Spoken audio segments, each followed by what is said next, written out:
It was just another day in White Sox baseball, until it wasn't. When Danny Farquhar arrived at Chicago's Guaranteed Rate Field on April 20, 2018, he was a journeyman middle reliever who'd pitched for 4 teams in 7 years. By the end of the day, he'd be thrust into the national spotlight. In the 6th inning of a game against the Astros, Farquhar suffered a near-fatal rupture of an aneurysm in his brain and collapsed in the dugout. Paramedics raced him to the emergency room, as his teammates and family held their breath. Would he return to the sport? Would he return to his life? Here's how Farquhar, 32, and those who know him best recall that fateful day, and his journey back to the mound. Please, Danny, don't die on my watch. Danny Farquhar's wife, Lexi, calls waiting hour her husband's brain surgery the single worst moment of my life. Dylan Buell, Getty Images. In the morning of April 20th, Farquhar's wife, Lexi, dropped him off at the ballpark. His mother, Beatrice, was visiting from Florida and had come along for the ride. Lexi Farquhar, Farquhar's wife, he grabbed my booty in front of his mom, and he's never done that before. I remember thinking I'm going to remember this for the rest of my life, and it was the best goodbye. He just grabbed me and hugged me, kissed me, grabbed my booty and went on his way. With Houston ace Justin Verlander on the hill against James Shields, it was a typical early season game, on a cold Friday night with a first pitch temperature of 51 degrees. Herm Schneider, White Sox head trainer. Just another day in baseball. Nothing different, nothing new, just another day in White Sox baseball. Farquhar, they said that I was acting normal, watching the game normal. The game was scoreless through 3, but the Astros broke out with a 5-run fourth off Shields. When Shields ran into trouble again in the 6th, Farquhar got the call. Schneider, it was a normal pitching change. Just like a routine thing you don't think about. It happens 1,000 times a year, maybe more. I have zero memory of that day in the bullpen. I can't recall watching the game, I can't recall anything about it. Danny Farquhar. Lexi, I remember being up in the suite talking to the wives. It was just a really fun atmosphere in there. We were all excited, we were all chit-chatting. I had the 2 boys, Landon, then 2 years old, and Liam, then 4 months, asleep in the buggy. Madison, then 6, was down in the playroom playing with her friends. It was kind of funny, there was about 4 of us who were all sharing stories about how we met our spouses and kind of like our love story on how we got to where we were. And I was telling mine right about when Danny was pitching, which was kind of interesting. It was kind of just one of those good moments. Sometime during the 6th, no one, including Farquhar, knows precisely when, a blood vessel burst in his brain. Still, he managed to pitch his way out of the inning. Schneider, he walked in off the field like he always does, and everybody does. Walks down the steps and he came over to me where I was sitting. He said, Herm, I've got a really bad headache. I said, how about a couple of Tylenol to see if I can calm it down for you? Farquhar, I have zero memory of that day in the bullpen. I can't recall watching the game, I can't recall anything about it. Schneider, and I waited a few minutes and he said, oh geez, Herm. It's really getting worse. It's really kinda hurting. I said, do you think you can keep pitching? Cause he was gonna go back out and pitch. And he said, I don't think so. He's like pulling on his hair, that his head is hurting that bad. I said, Danny, you okay? My head is absolutely killing me. I'm having the worst headache I could have. Then all of a sudden he starts to vomit. He starts to lean, to fall, because he's passed out. Lucas Giolito, White Sox pitcher, we were sitting in the dugout when he fainted. Thank God he was in the dugout and people were able to be there to help out. It was scary. Schneider, in my own head I said, please, Danny, don't die on my watch here, cause I'm holding him, you know, and I'm making sure he's not gonna fall off the bench. I was very concerned for him. Lexi, I think my main concern was to not freak out because I didn't know what was wrong and all they had told me was he had passed out and he's in an ambulance on his way to the hospital. They were going to open my husband's skull. Farquhar was taken to Chicago's Rush University Medical Center where his White Sox jersey was cut off of his body as he was prepared for testing. Doctors made the determination that there was bleeding in his brain. They knew it was coming from an aneurysm, a balloon-like bulge of a blood vessel, almost like a blister, that had burst. Dr. Demetrius Lopez was the neurosurgeon on call. Lexi, when I got to the hospital, I kind of felt their panic and I felt the staff and the nurses. I felt their panic and it started to kind of get to me a little bit. And I just wanted to see him and that gave me that anxious feeling, my heart racing, where it was just lead me to my husband. Let me see him. Let's figure out what's going on. Dr. Demetrius Lopez, neurosurgeon, 40% of people may not survive the rupture of an aneurysm. If it ruptures, you have potentially a very deadly situation. I think 40% mortality is one side of the story. The other one is many patients that have bleeding may not have a functional independent status after recovering from that bleeding, and that could be in the order of 60 to 70% of folks may have a disability afterward. Odds are against you in many ways. We were really worried. In the first CAT scan that we did, there was a significantly increasing pressure in the brain. Lopez performed a craniotomy, removing a piece of Farquhar's skull, and placed a clip on the compromised vessel in Farquhar's brain to prevent further bleeding. At that point, I had lost it. I think that I had just signed off that they were going to open my husband's skull. I wasn't certain of the next time I spoke to my kids what I'd be telling them. At some point, those thoughts creep into your mind. And that was the moment when they just all creeped in and it was the single worst moment of my life. Danny Farquhar's wife, Lexi Lopez, this aneurysm was very small. Which is a really challenging situation because the aneurysm was also in a branch that we call perforators. These are very important blood vessels that supply. What turned out in the end, I found out later on, that was his pitching arm. It's the area that controls his right side. Lexi, and at that point, I had lost it. I think that I had just signed off that they were going to open my husband's skull. I couldn't even talk to my husband about it beforehand. Liam was asleep. I lost it, absolutely bawled my eyes out, talked to Danny as if he was there. I wasn't certain of the next time I spoke to my kids what I'd be telling them. At some point, those thoughts creep into your mind. And that was the moment when they just all creeped in and it was the single worst moment of my life. After the 4-hour surgery, Farquhar was wheeled into the intensive care unit. When he came to, what happened next surprised his doctors. Lopez, I'll tell you, when he came out of surgery, he was still pretty sick. He had bleeding of the head that just happened and an open brain surgery. The first thing his dad asked him, and remember, the pitching arm was the arm related to where the surgery was done, so show me a knuckleball grip, and he goes and does it and I'm like, yes. Yes, Farquhar, that's awesome that my dad had that perspective to give me a baseball analogy to come up with. Lopez, it's really interesting, because most people would be like show me 2 fingers, or wiggle your toes. Farquhar, so my last memory was walking out to the bullpen for the national anthem. My next memory was waking up in the ICU staring into the mirror.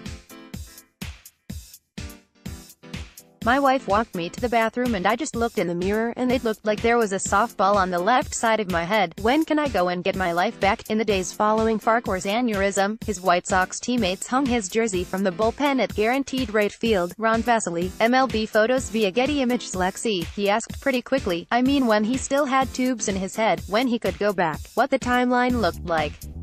Farquhar, when I first started thinking about baseball was when I first woke up and I was like, what time is stretch? I need to be at the field. You guys need to tell the team that I'm here in the hospital so they're not worried about me. Lexi, he had never said, "I'll never be able to play." Those words never came from him. He was more focused on, when can I go try? When can I go and get my life back to related. The first step in returning to normal was getting back on the mound in Chicago for a ceremonial pitch just 42 days after his life-threatening aneurysm. He was surprised to see not just the hospital's medical staff but the entire team behind him on the mound. Farquhar, yeah, so I knew that my medical team was going to be behind me on the mound, and my teammates surprised me and they went out there behind the mound too for the first pitch, and to have them have my back like that, it's something I'll never forget. Rick Renteria, White Sox manager, it's miraculous when you think about it. He's a very driven individual. Farquhar would return that summer to his home in California with his wife and 3 children, to be reunited with his friend and off-season trainer, Garrett Nelson. Could they reprogram his mind, retrain his body to become the pitcher he once was, and in so doing become the first MLB player to return from this kind of injury? Farquhar, I don't want to look back in 20 years and be like, man, you still had it in you to play baseball. And you chose not to. So I'm going to go full go until somebody won't give me a jersey. I had that fire underneath me to get back to playing baseball. And I didn't want any more time just lounging around. I wanted to start as soon as I could. Garrett Nelson, friend and off-season trainer, at the end of the day, we're not getting back someone who needs to just walk and talk and do their thing. We're trying to bring back a guy who has major league experience and wants to continue having major league experience. That is what's so difficult. Because the last thing we want to do is have them go out on that mound to face a batter and say, am I ready for this? When Farquhar returned to the field to throw a ceremonial first pitch just 42 days after his aneurysm, the medical staff that helped save his life and his entire team stood behind him. Unknown, Dylan Buell, Getty Images. While Farquhar focused on his rehab, Suhail Chopar, his agent for the past decade, was focused on finding that next opportunity, even if it meant keeping expectations in check.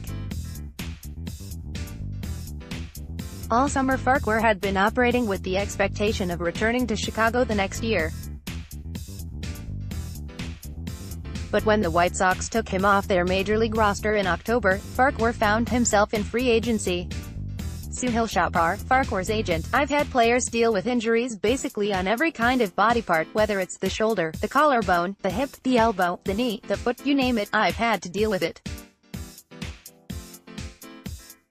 The injury was something different, and I think for a lot of people, not just myself but a lot of people in the baseball industry in general, had never really dealt with an injury like this. Farquhar, the White Sox pulled at my heart a little bit. Just because it was everything that I had been through and everybody knew me there. It was definitely a place that I loved, but we sat down and we talked about it, and maybe seeing everybody and remembering all the tough times was going to make things more difficult. That's the outlook me and my wife have now, and maybe turning a new leaf is what's best for me. New organization and fresh start as opposed to going back to where I had my aneurysm and where it all started. Chopar, I would say the main concern from these teams was the risk of it happening again. I would say none, if not few, had a lot of experience ever dealing with an aneurysm. I would think it was more the unknown that became the biggest issue and the biggest risk. And no team really came out and said, this is what we're afraid of, but I think, reading between the lines, the biggest concern of many teams was, God forbid this happens again, and what our liability would be. It sounds morbid, but what our liability would be if you're on the mound again and this happens one more time. Breathe, man. Breathe. Just throw strikes and breathe. Farquhar signed a minor league deal with the Yankees in January, where he pitched this spring wearing a protective helmet. AP photo, Lynn Sladky. Weeks turned into months as his intensive rehab progressed. After his agent discussed his future with a number of teams, the New York Yankees offered Farquhar a minor league deal, with an invitation to Major League spring training. He'd have a shot to compete for a job. Before he left, he looked back at the jersey he wore the last day he pitched. Farquhar, I haven't seen this in 7 or 8 months. It's pretty emotional because it brings me back to the day. And it's tough. I was talking to my wife a little bit and I was like, this shows that I'm a fighter and I'll get through whatever I need to be a survivor. Danny wells up, it makes me extraordinarily satisfied that somebody else believes in me and it's not just me and not just my family. Now in Tampa, Farquhar was fitted with a special protective helmet and eased into the routine. First, there was a bullpen session. Then 2 live sessions with a batter, a momentous occasion for Farquhar, who hadn't faced live bats in 10 months. Farquhar, I was saying out loud to breathe. I'm like, breathe, man, breathe, just throw strikes and breathe. But I could feel my heart racing. It was exciting. It was an awesome feeling. And to have all the Yankee coaches there support me and watch me, it was pretty incredible. I've never been high-fived so much giving up 5 runs in my career. Danny Farquhar, Aaron Boone, Yankees manager. It's important to understand that this guy can pitch. You know, he'll certainly have some opportunities and I think the first thing for him is getting through spring training and getting through that everyday grind of being a big league pitcher. Lopez, I think he is. I mean, from a scale from 0 to 10, he was 100. It was a fantastic recovery. I couldn't ask anything better than that. Our personal attitude toward things or positive energy to recover and go back. I think his drive to do that is definitely a key part of him returning in such a short period of time. Maybe the idea is not necessarily to go back to who you were before, but can you be better or can you transform yourself into the new you? A year ago, Farquhar nearly lost his life on a big league mound. 316 days later, against exceptional odds, he returned. On March 2nd, he made a relief appearance, his first major league outing in 10 months, against the Pirates in Bradenton, Florida. While he retired just one of the 6 batters he faced, and was saddled with the loss, Farquhar had won a much bigger victory. Welcome back, Danny. Your strength and dedication are an example to us all. pic.twitter.com/OUL9DJHFE, New York Yankees, @Yankees, March 2, 2019 Farquhar, I've never been high-fived so much giving up 5 runs in my career. Boone, the fact that he's on the mound and gotten to this point is pretty awesome. I found myself a little more emotional than I even thought. Even though it didn't go great, I think he really appreciated how special it was for him to be back on a mound. Farquhar, I felt great out there. Obviously, the results weren't great but I call it a good day. I felt like a baseball player, again. Shopar, even if he spends the entire year in AAA, Farquhar is currently in extended spring training with the Yankees. I don't see how you can't see that as a win for Danny. And I think that it's only going to propel him to work harder to get back to the major leagues in 2020. Farquhar, there's a lot of factors for the reason why I'm still here. So it is my bonus time and I'm going to enjoy every second of it. Lexi, we thought about, well, what if you can only make it to minor leagues? Is that going to feel enough? Is that going to be enough? And I remember him saying, I just want to remember my last outing as a major leaguer. I don't want to not know it. And you think about somebody who's worked their whole life since they were 5 years old for this dream. You don't want your dream cut off without your permission or without you knowing that it got cut off. And so, we're just kind of like, okay, let's get you back out there at least for one more inning. I know you'll do more, but you will remember pitching again. Let's block ads. Why?